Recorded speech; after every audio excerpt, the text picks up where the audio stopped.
I was wrong. In my last video, I tried to beat Portal without jumping.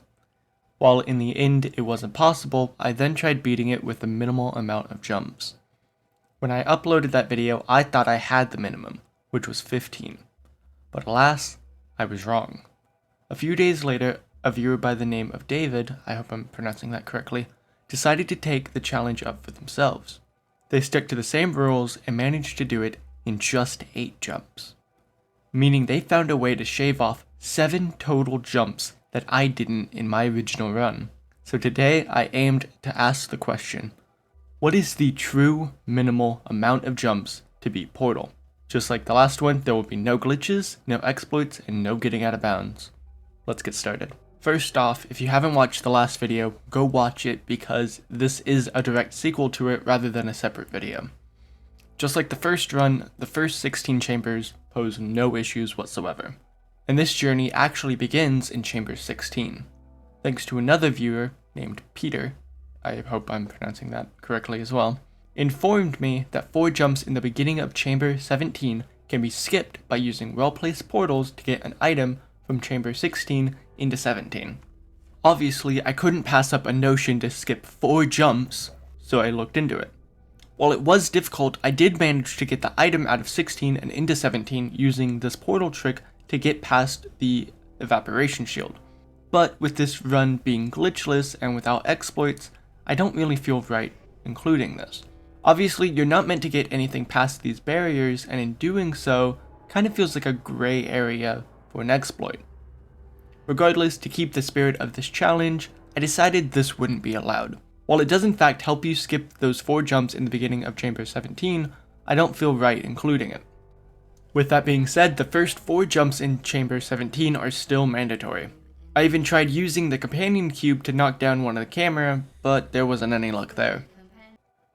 Alright, so after recording and starting to edit this video, I got another comment about a way to get over these jumps. This time, instead of using a separate item, you just use the cube. It's tough to set up, but if your position is just right, you can jump onto the cube and then walk right up, eliminating not all 4, but 2 of the jumps.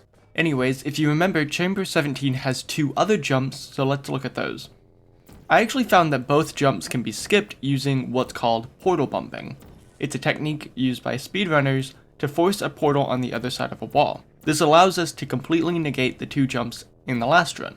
But just like the last trick, I found that this one's not allowed for the run. As you can tell, it's not exactly a legal game mechanic and is a glitch. So sadly, while it does cut down 2 jumps, it's not allowed by the rules.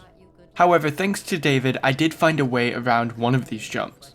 In their video, they're able to stack cameras on the companion cube and use 1 jump to get over the ledge. While I wasn't able to do it myself, here's a clip from their video. The video will also be in the description. Moving on to test chamber 18, I was informed in the comments of my last video that you can use the camera from the large room and bring it into the main room before the door closes to prop open the exit door. This takes off a staggering 4 jumps from the counter alone. Positioning the camera is pretty difficult, but once you get it, you can place a portal on the other side of the door and get out that way. Now for the escape sequence, where things get interesting. If you remember, the next jump is caused by not being able to get out of the floor, essentially, and needing to jump to get through a portal.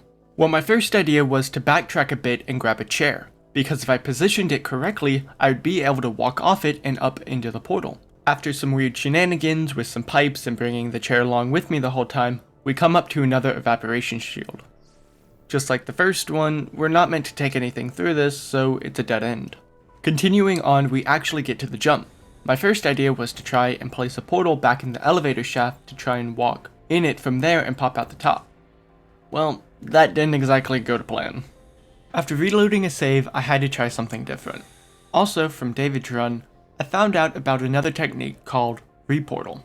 I don't exactly know how it works, but as you're going through a portal, if you place another one, you'll get a speed boost going out of it. I assume this is because the portal that you're in is closing and the game spits you out, but I'm not 100% sure on that. I decided to try that here. Obviously, there's no way to walk off into a portal, so for the most part it didn't work. But while testing, I did this.